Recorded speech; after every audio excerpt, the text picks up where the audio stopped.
I'm going to give you some of my favorite underrated Jayhawks on this year's upcoming 2025 football team and how they can help this team reach all its goals by the end of the year.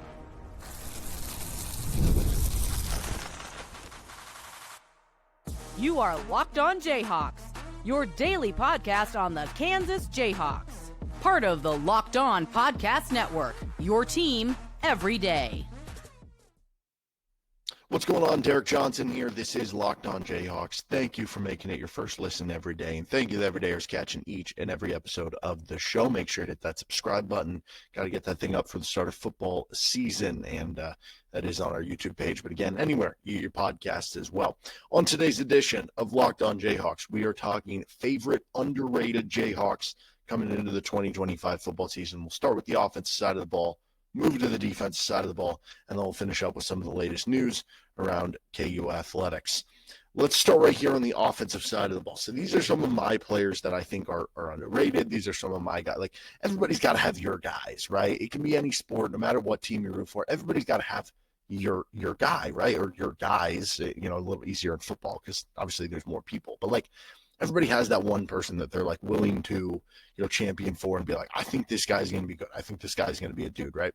So let's start with the offense. And is it possible still, even at this point in time, to say Emmanuel Henderson? Because it feels like the hype is there for Emmanuel Henderson in a very real way. At this point, the transfer from Alabama, that, like, I think from a national perspective, you could say that Emmanuel Henderson is flying under the radar a little bit.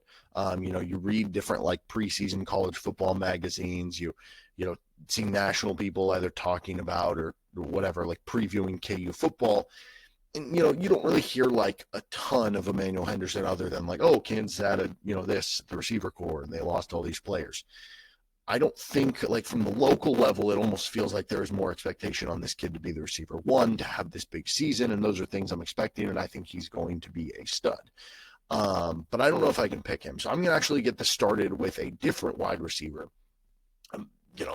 Somebody else that I think is going to be really underrated, and that's Cam Pickett. So Cam Pickett, unfortunate name, I guess, for a receiver, although it would be a way worse name for a quarterback. I guess Kenny Pickett made it work. But Cam Pickett is a transfer from Ball State, 49 catches, 528 yards, 2 touchdowns last season in the MAC for Ball State. He also had 17 carries, 170 yards, and 2 more scores. So you total it up with his return yards. He had over 800 all-purpose yards last season for Ball State. So somebody they really made sure to try to get the ball in his hands and made a lot happen for his team. And I'd imagine KU is going to do some similar stuff, right? Like, you're going to want to get the ball in his hands on bubble screens and on jet sweeps and maybe some in the return game, right? There's probably going to be a lot of ways he gets the football in his hands. But what I find interesting here is he's going to be one of the better yard after catch receivers that KU has had really recently and maybe of the Lance Leipold era. Now, what's funny is Emmanuel Henderson, who we brought up earlier, like, he might be one of the best yard after catch receivers that KU's had of the Lance Leipold era and of recent memory, so to speak. Now, KU had some really good yard after catch receivers with, like, the Brent Dearman offense, certainly, and, like, there have been other guys that would stick out. But certainly of the Leipold era, like, you think back to as great and successful as Luke Grimm and LJ Arnold and Quentin Skinner were at different points and making some really fun highlight circus catches. They were, like, Quentin Skinner was more of your, like, deep ball guy. LJ Arnold was kind of your intermediate guy. Luke Grimm was kind of, your route runner, and all three of them were good on, like, contested catches. None of them were really guys that you would view as being like, yeah, they're like go-to yard after catch receivers. And so from that perspective, it'll be a little bit different with this receiving core, and Pickett is one of them. So you look at Cam Pickett last season, he had 321 yards after the catch. That was more than half of his 528 receiving yards that he had at Ball State. That means that Cam Pickett last season, of his 528 receiving yards he had at Ball State, 61% of those yards came from him doing it himself, yards after the catch. He actually had, like, an 84 grade on Pro Football Focus for running the football, and kind of worked out into getting all those yards. Out of comparison, Luke Grimm last season was at 41% LJ Arnold was at 28%. Quentin Skinner was at 22%.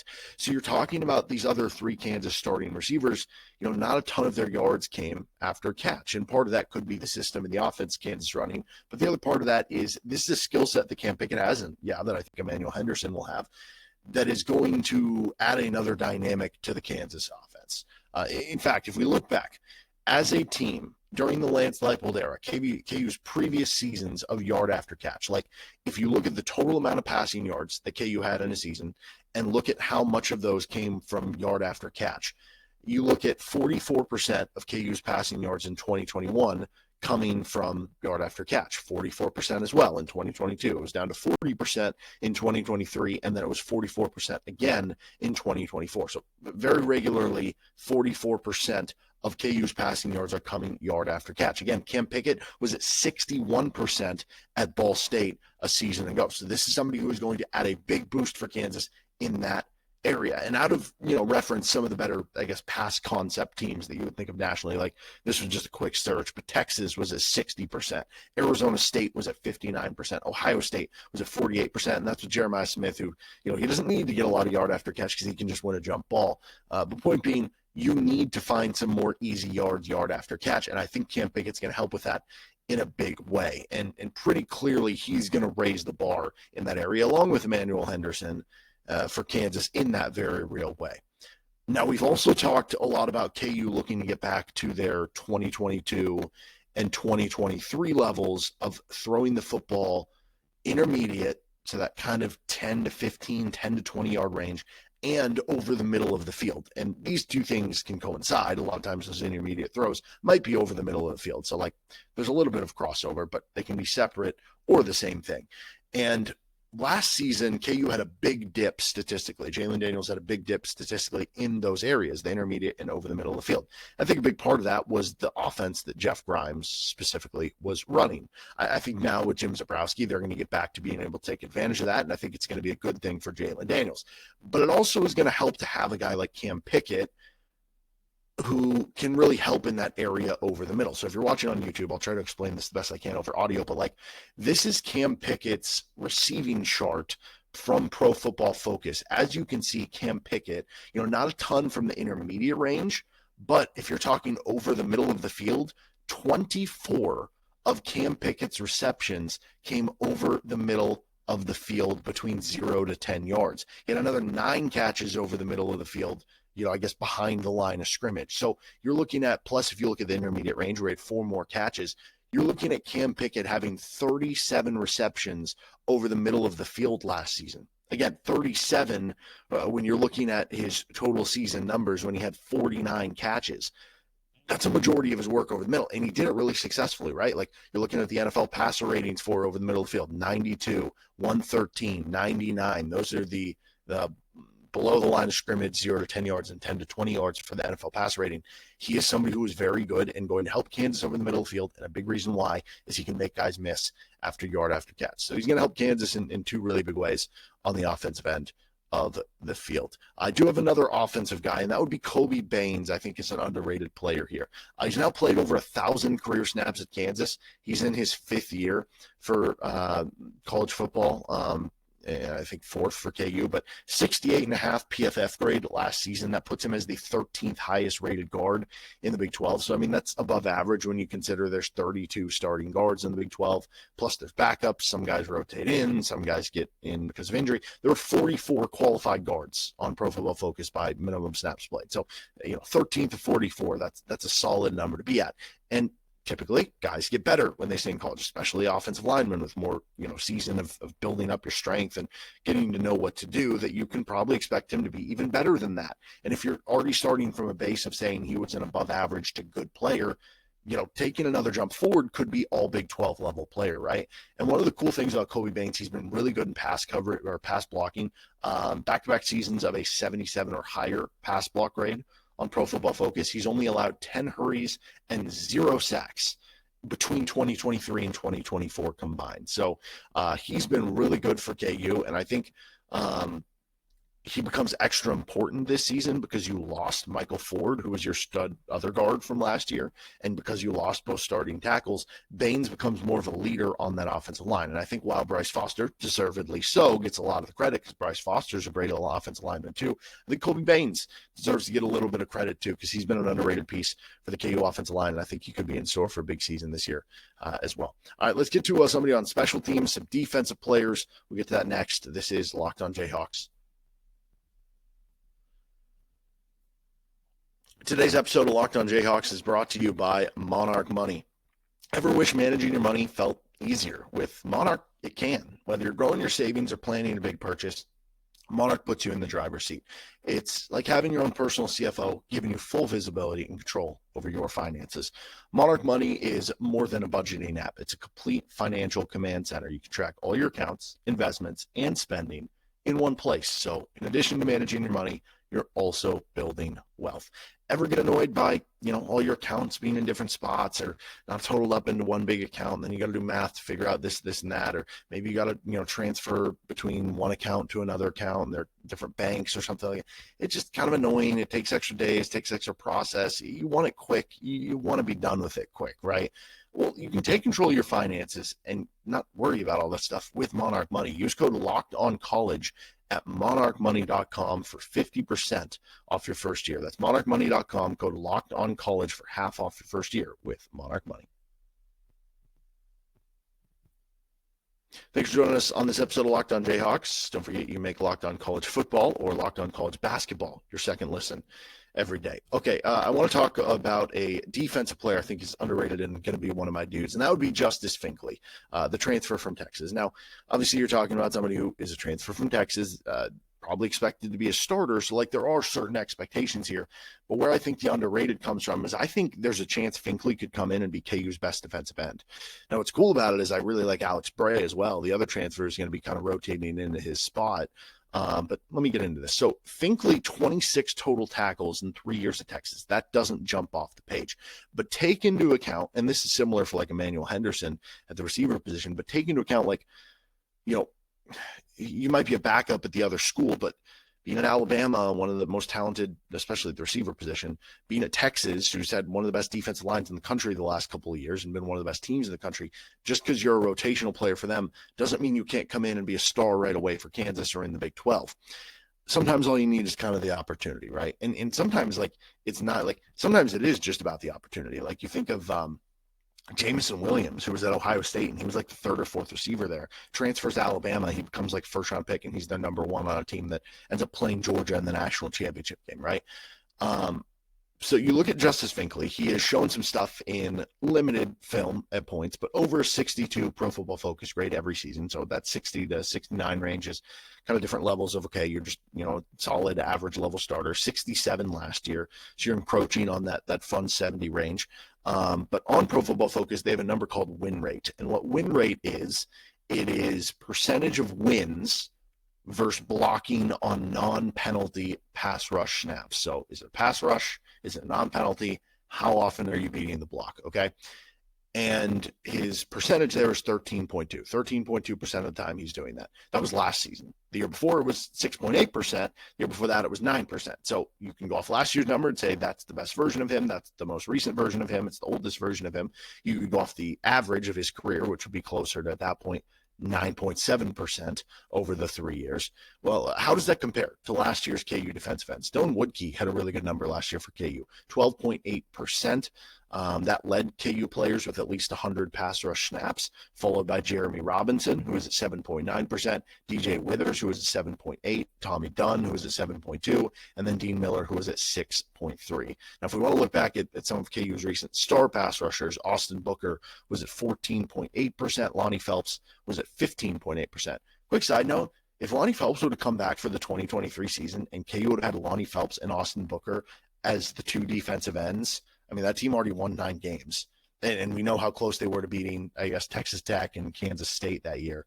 And whoever I'm missing, one of their other, Texas was the only one they got blown out in.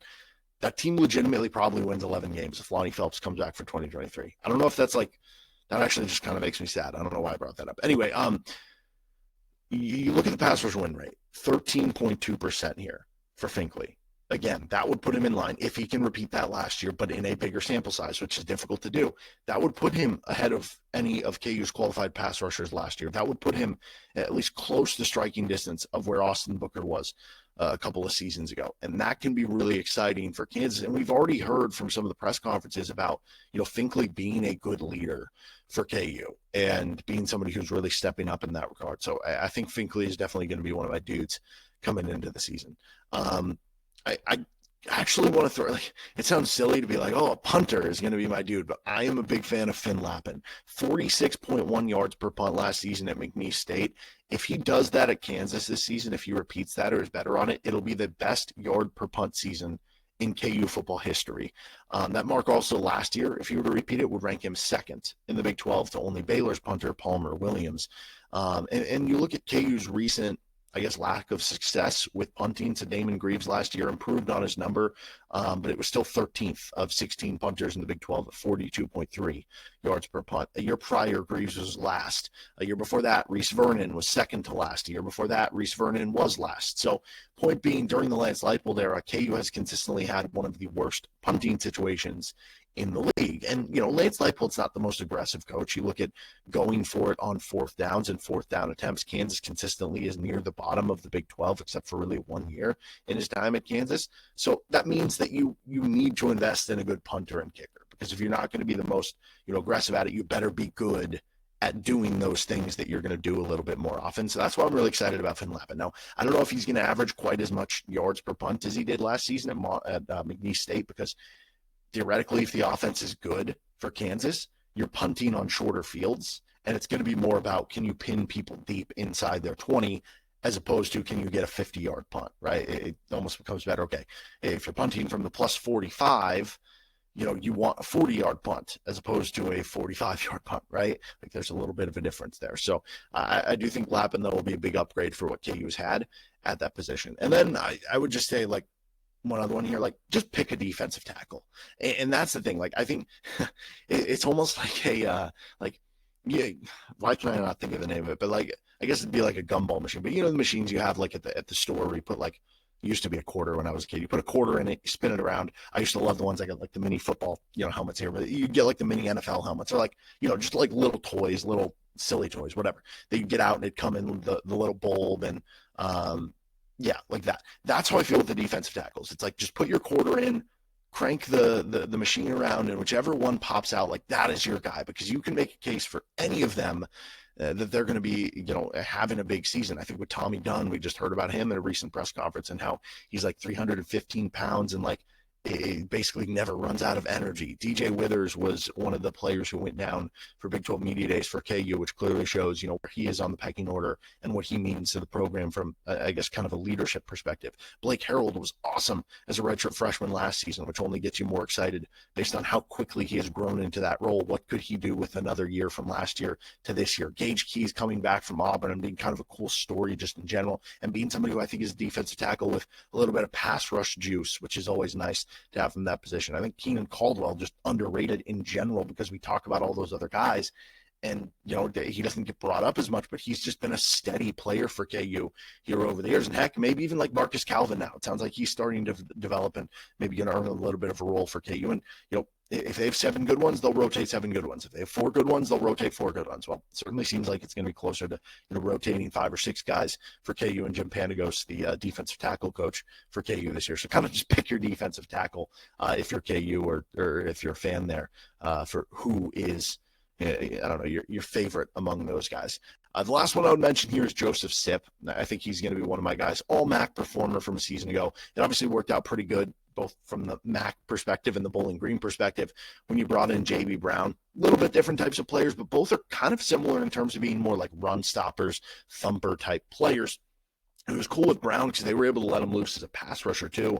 I don't know if that's a part of Sipp's game as much, but still. 67.3 PFF grade last season for Sipp. And what I find interesting is, can Kansas be an even better tackling team? I think they've gotten better at it kind of year over year in the Leipold era, but Sipp had a 12.2% missed tackle rate Now you might be saying, okay, well, it's going to be easier to not miss tackles against MAC competition than, Power 5 competition. He had a game against Penn State. He had a game against Texas A&M. And that's not just two Power 5 opponents. That's a team who made the Final Four and an A&M team who was, at times ranked last season. In those two games combined, 13.3% missed tackle rate, which isn't that much different than the season of 12.2. And out of comparison, last year, J.B. Brown missed 13.3% of his tackles. Cornell Wheeler, 13.3%. Tywan Berry-Hills at 21.2%. So I think Sip is going to be a secure tackler for KU and at least help him in the run defense. I do have some questions. Okay, how is he going to do in pass defense? But maybe that's something where if Kansas is playing more of a 4-2-5, you're going to have an extra DB out there. That'll help the linebackers. Maybe that's where Trey Lathan comes in and getting some more snaps. Maybe that's where like a guy like John Kamara or, I don't know, one of these other young linebackers, Logan Brantley, that you've kind of been moving along can come in and help with the pass side of things. But I do think Sip, in a lot of ways similar to the role that J.B. Brown played in 2023, can really help you against run fits and be a positive impact and just a productive player for KU. We're going to finish up here with some of the latest news. This is Locked On Jayhawks. Today's episode of the show is brought to you by 5 Hour Energy. Time to fuel up and turn it up with 5 Hour Energy Transfusion. It brings the bold grape, ginger, and lime flavor of your favorite golf drink, minus the alcohol, into a quick, energizing shot. Whether you're sinking birdies or just making memories with friends, this one's a hole-in-one for your energy game. And let's be honest, some days on the course or off it, you just need that extra boost to stay sharp and to stay energized. One of the beauties of golf during the summer is just having that quiet, serene feel, getting out there, having that great hit that makes you want to come back and be like, I've been playing horrible today, but oh man, that one shot, it got me coming back. But there's nothing worse than being sluggish when you're doing it, when you're going through it on the golf course and you're just not feeling yourself. You're tired. You're not enjoying it. You do not want that. Golf is all about good times, good people, and good flavors. The grape ginger lime flavor gives you the best parts of your clubhouse go-to without chasing down the bev cart. If you go to 5hourenergy.com today, that's number 5, hourenergy.com. You can use my promo code LOCKEDONGOLF to receive 20% off your order. This offer is only valid until September 30th on one order and cannot be used with other promotions. The code is not good on subscription orders. Whether you're meeting up with friends or trying to turn 18 holes into 36, get the energizing boost you need to power through. Order transfusion flavored 5 Hour Energy shots today. That is 5 Hour Energy. Thanks for joining us on this episode of Locked On Jayhawks. Again, don't forget to make Locked On College Football or Locked On College Basketball your second listen every day. And make sure you subscribe to the show here for the start of KU football season upcoming. Okay, so some latest news, KU basketball, I guess, related. Noah Shelby has picked a new school. It is Texas A&M, which has quickly become University of Kansas South, with Zach Clements, Noah Shelby, and Rylan Griffin all on the roster. So the Locks should be a very interesting team to monitor. I mean, they also have the new head coach with Bucky Ball, the former Samford head coach who nearly upset Kansas in the first round of the tournament. So they're going to be kind of interesting and fun to watch, and it'll be interesting to see how those players do at a different stop. Like, are they going to do well in a better system, or are we going to be like, yeah, that makes sense, they can't get playing time, there with how much of a struggle it was at times this year for KU basketball. DeJuan Harris signed in Belgium, so he's going to be playing overseas in Belgium. I think Zeke Mayo already signed. I think we talked about that on a recent episode overseas. I think he's going to be in, was it Turkey or something like that, or somewhere in the Middle East. And then DeJuan Harris, obviously there. Hunter Dickinson's on the 2-way contract with the Pelicans, so Jayhawks continue to be all over the country. The last bit of news here, Gary Woodland barely missed the FedEx Cup playoffs. I don't know if he bogeyed his last hole on the 18th hole this past weekend, and this weekend is the FedEx Cup standings. Top 70 make it in to the first event. He finished 72nd. I don't know if that one bogey, like if he would have parred, would that have been the difference being top 70? Did he need a birdie last hole? I'm not entirely sure how that would have worked. It would have been a really cool story just for him to make it into the cut, after everything he's gone through and working his way back to competitive golf. But it's cool that, like, if you've been watching, if you watch a lot of golf recently, like, Gary Woodland's consistently done really well in like maybe the first round or the first 2 rounds, and then maybe he ends up finishing 40th, or in this case he finished right around, I forget if it was tied 19th or tied 20th, but he's getting there. I think he's getting back to it to where we're going to see him in or maybe on the podium area in some tournaments next year. And it was just cool to see him back in action. And next year, hopefully, it ends with a little bit more, into the FedEx Cup playoffs and stuff like that. But always fun to cheer on Gary and watch him and succeeding on the golf level more than certainly I do. Okay, that'll do it for this episode of Locked On Jayhawks. You can find our show anywhere you get your podcast, including on our YouTube page, where you can like and subscribe to the show. We'll see you next time for another edition of LOJ.